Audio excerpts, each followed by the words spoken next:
I believe I met Sophia, I think, even before I knew you, Steve. But it was all around the time of the harmonic convergence back in 1987. And this was exactly the sort of thing that Sophia loved to attend and be a part of. And it was a worldwide event that brought people together at sacred sites all over the world. And it was massively attended and really unprecedented in our time. And yeah, it was within that kind of context that her and I became friends.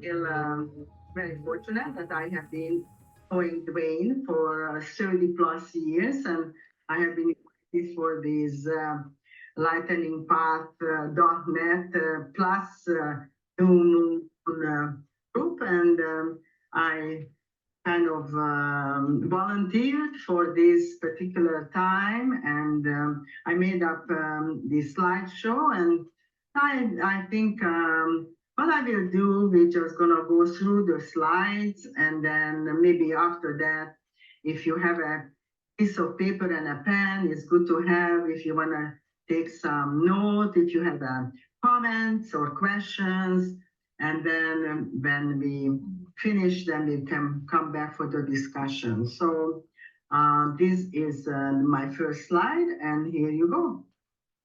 And let me just see here. Next. See, yeah. So this is how it started. It started in May 2022 when I think we all received this invitation to join me in a monthly online discussion centered on the lightning path by emerging synthesis of some of the humanity's most ancient and enduring fields of knowledge. And this is, of course, a Dwayne invitation to all of us sharing his plus year synthesis. And I think I'm just gonna go for the next slide, which is the Skywalker, and that is on Dwayne website. And yeah, I think I sent you a quick little note that I would appreciate if you can tell us about this piece of art, what happened, how this came by, instead of me elaborating on it. So would you mind, Wayne, to tell us what happened with the Skywalker art before and after? Oh, sure. Yeah. Yeah. This is when I lived in Bragg Creek near Calgary. And I kind of opened up to my artist while I was living there. And it was right around the time of the Gulf War. And so here I was in my studio, enjoying this opening up into an artistic, creative kind of mode of life. And at the same time, the news coming from the war I found really oppressive. It was just, yet another war in a far off place, but, thousands of people being killed and, such destruction of the land. And I was just really upset by it all. And I thought, God, what can I do here, to counteract in some way what's happening out in the world? And the message was to turn inward and to really center in on some of the sacred knowledge I had gained in my previous year's study. And that had taken me into the Mayan calendar, specifically the Tzolk'in, as it's called. And it had been revealed to me that there's a direct connection between the Tzolk'in and the human light body, as it's called. There were connections to a really vast cosmology and a returning myth, the myth of the feathered serpent. So a lot of things roll into one at that time. And for this particular painting, I had this compulsion to express what I was seeing on the inner levels. And this was the image that came from that. And I had an old painting that I had ripped up. And I thought, well, I could use those pieces because they definitely convey this notion of chaos and destruction. So that's what you have at the bottom here.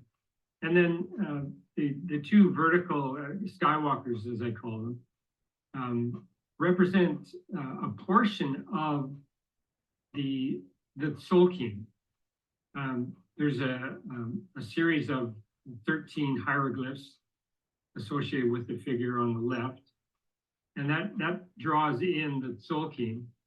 And the temple, as I call it, that's shown there, would be the temple of thunder, because at the very top is the hieroglyph for thunder and the thunder beings.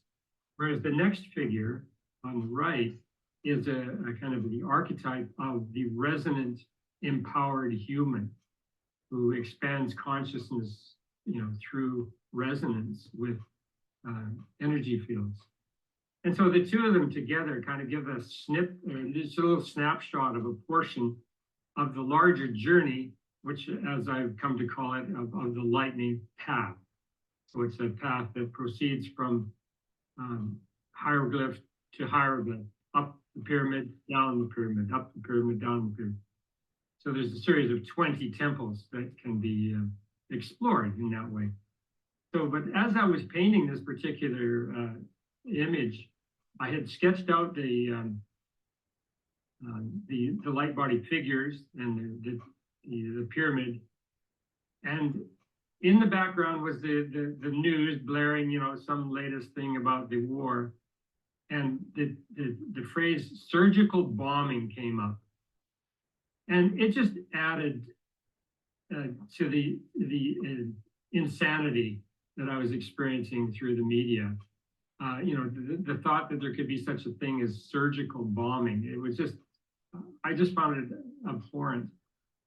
And my counteraction to that was to begin surgical bombing with this particular painting. And I had an eyedropper, and I literally used the dropper as if I was bombing the painting with color, and that's kind of part of my creative process. So it does remain as a real strong consolidation image for the whole of what the lightning path is about. It's really an inner path, and there's a lot of ancient wisdom available to us if we're willing to do the work and really get engaged. So yeah, thanks for that opportunity to share. Yeah, thank you. Yeah, thank you. It's awesome. That's whenever I go on your website, I always contemplate. So, and so we can call this as a collage, correct? Because of you put some in collage. Yeah, it goes well with this month's art class. So thank you so much, and I may include your picture into collage and against war, and what happens with the artist in this particular period of time. Yeah, cool. So let's go to, is it anything else you want to add? Maybe just to, it's the full title has always been Descent of the Skywalkers. Oh, okay, Descent of the Skywalker. Okay, I will make a note of that, and before I send it out, I may Descent of the Skywalker. Yeah, very good. Thank you. Okay.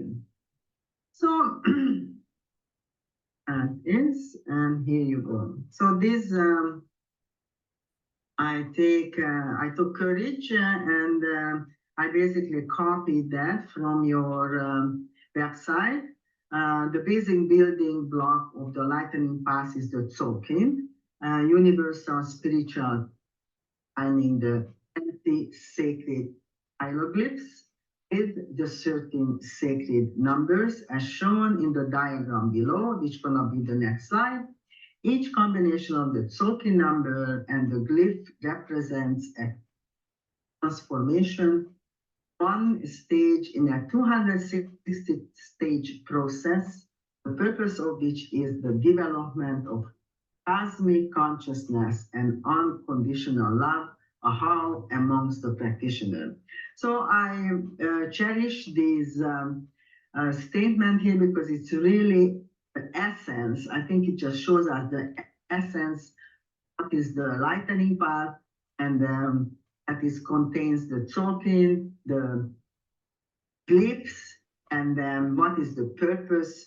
The purpose is development and understanding cosmic consciousness and how we can practice the practitioner of unconditional love. So here is the Tzolk'in, the radial Tzolk'in, and I will have my laser pointer, and here you go. So here you are.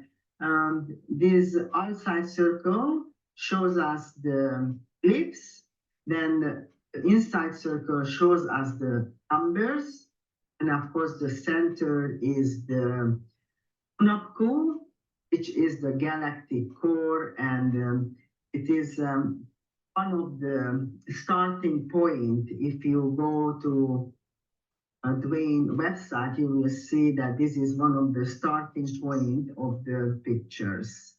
And this is, of course, the other one is exactly the same, just showing a different use of black and white. And yeah, I have been fascinated with this galactic core of Hunapku from a long time. And I learned that this is actually the Mayan version of ancient Chinese yin and yang. I have found in my research a couple of other artistic expression of the glyphs. And so here you go, the glyphs, of course, showing the outside circle, and then the numbers, and this central figure is, I think I have a write-up. Yes. So here is the 3 parts of the Mayan calendar or the Tzolk'in. We have the center, the load being carried is another calendar glyph, this time one of the 20-day sign. In fact, the last one is Ahau, meaning the Lord of Ruler, and other images using the Hunapku as a center. So there is, you will see in different artistic expression that the center holds different ideas. And we have, of course, the mathematics, which is 13 sacred numbers, which requires only 3 symbols, up representing the value of 1, a bar representing 5, and the shell representing 0. And then, of course, we see the 20 sacred hieroglyphs, which is the Mayan writing system. So I made, maybe I just go back for a moment. So that shows, again, it's the different center, and here is the different center with the Hunapku, and that is creates the radial Tzolk'in, the foundation of the Mayan calendar. And I just made up a quick refresher about the Mayans. I think we all know this, but sometimes it's good to just review that they were indigenous people of Mexico and Central America. The term Maya came from the ancient Yucatan city of Mayapan, the capital of the last Mayan kingdom. Between 250 and 950 CE, came to be known as a classic Maya period. Saw the emergence of 8 cities of the Yucatec Maya. The Maya civilization of the Mesoamerican people is known as the ancient temples and the glyphs. Its Maya script is the most sophisticated and highly developed writing system in the pre-Columbian Americas. It is also noted for its art, architecture, mathematics, calendar, astronomical system. So we see that this civilization is really, really rich and enriching our life. And some people believe that Mayans actually are the descendant of the Atlanteans. So that's just the legend talks about that how the Mayans actually came to this particular area on the planet. And here's another visual expression of the glyphs, and then we see the similar expression of the center of the carrier of the Lord. And then it's just an expression of the numbers, and then we see that how the dot, and it on the line actually creates certain numbers, and this is a representation of number 7. And then it is a quick write-up of how they created the writing system and a combination of the whole word symbols and syllables. The script contains approximately 800 glyphs. In order to decipher and understand the meaning of the hieroglyphs, the signs need to be matched to the language encoded in the script. The voice of Maya hieroglyphs is rooted in 3 spoken Maya languages, Yucatec, the Cholan, and the Chorti. Since the 1950s, so we see this is really only the last 70 years bringing awareness and interest. Scholars from all over the world have been able to decipher and read a large portion of the Maya hieroglyphs. These hieroglyphs are found carved in stone at archaeological sites, painted ceramic vases, painted on paper in accordion-shaped books called the codices. Use this interactive tool to read the glyphs from stone carvings related to the Mayan calendar. So even in this very short write-up, we see that how rich is this culture, and we are very fortunate that we have access to it. And here is another representation of all the 20 glyphs with names, and it is actually quite fascinating to look at them each as a little piece of art. And here's another manifestation, and I just brought this in because I find it fascinating. When I was doing some research on Mayan calendar, very often the Aztec calendar came up. And so I just want to make it sure that we understand that when we talk about the Mayan period, not confusing it with the Aztec period. It is location-wise, it is in similar location, but it's a different period and different cultures. And here is Hunapku, which is the galactic core, a symbol of the galactic core. And as you see, it is a magical sign of incorporating yin and yang and black and white. And as here it says, Mayan symbol of the galactic core. And I just found it was fascinating when I was looking at what is actually the meaning of any symbol. You know, like this is a language of symbols. And if we read this text here, I was fascinated with the idea that it comes from the verb meaning throw together, put together, compare, alluding to the classical practice of breaking a piece of ceramic in two and giving one half to a person who would receive a future message. And I thought this is fascinating because it feels like through this symbology, we are receiving message from the past, but we can use it as a future message, how to create our own future. And one of the half of the person who will send it, when the two fit perfectly together, the receiver could be sure that the messenger bearing it indeed also carry a genuine message from the intended person. So when I am looking at this write-up of what is the meaning of the symbol, it almost feels to me that the people who are interested in this time in the Mayan uh, history and art and messages, we are kind of somehow we are fitting together with this ancient knowledge. A literary or artistic symbol as an outward sign of something else is a metaphorical extension of this notion of a message from a sender to a recipient. So I feel that the Mayans sending us this message and we are willing to receive this ancient knowledge. The English, the meaning something which stands for something else, the first recorded was in 1590 by Edmund Spencer, Fairy Queen. So that is, I think, first I thought, maybe this is not that important. It's about big deal about the symbol. But when I read and I saw behind the words, I thought this is actually quite fitting.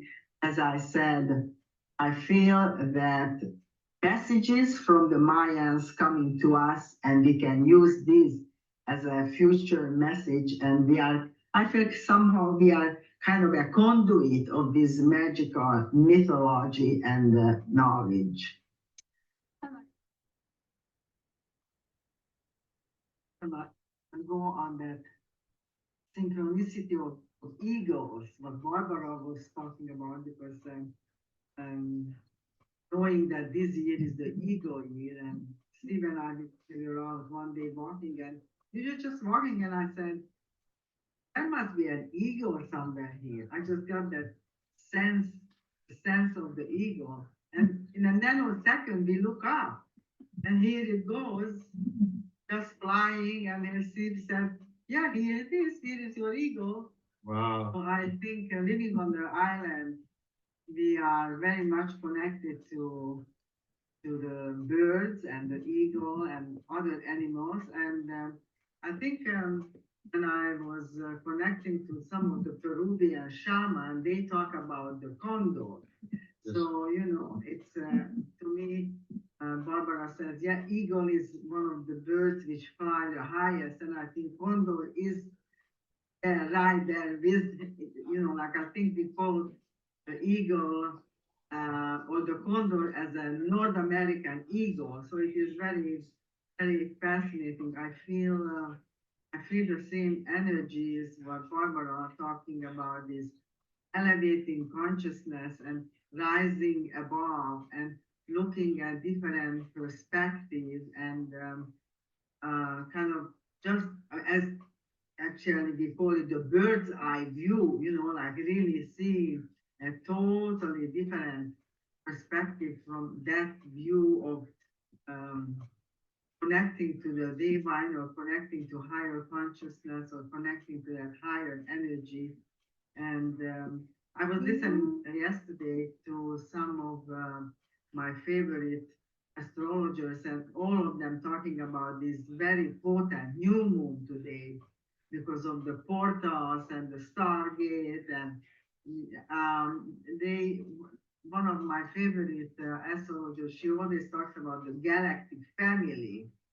And so I kind of, sometimes I feel, okay, so this is lightning path, galactic family. Now suddenly I listen to somebody else, the same topic comes, you know. So and then you're talking about the Buddhist center in Hawaii, and it just feels like all melting or merging together. And I feel that maybe that is part of our coming together as a unity, like uniting, because it just seems like there is many different elements, and then there is a lot of overlapping.